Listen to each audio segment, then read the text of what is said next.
بسم اللہ الرحمن الرحیم۔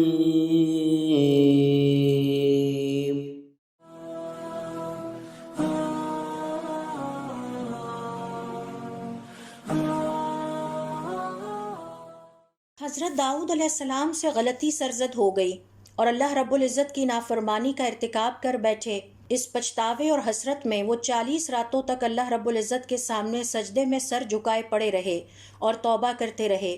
اللہ رب العزت نے ان سے فرمایا، اے داؤد سر اٹھاؤ، میں نے تمہیں معاف کیا۔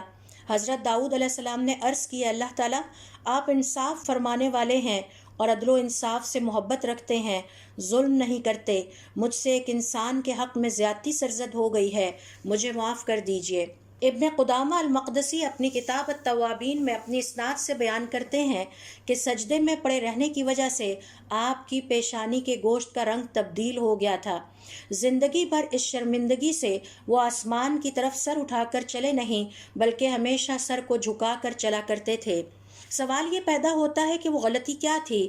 آپ کے سامنے ایک معاملہ لایا گیا جس کا آپ نے فیصلہ کرنا تھا۔ آپ نے جلد بازی کا مظاہرہ کرتے ہوئے صرف ایک فریق کی بات سن کر فیصلہ صادر کر دیا، جبکہ دوسرے فریق کو اپنا مدعا بیان کرنے کی مہلت ہی نہیں دی اور نہ ہی ان کی بات کو سنا۔ اس پر اللہ رب العزت نے آپ کی تنبیہ فرمائی اور حضرت داؤد علیہ السلام نے اپنی غلطی کا احساس کرتے ہوئے اللہ رب العزت کے سامنے توبہ کی اور اپنی غلطی پر شدید پچھتاوے اور شرمندگی کا اظہار کیا۔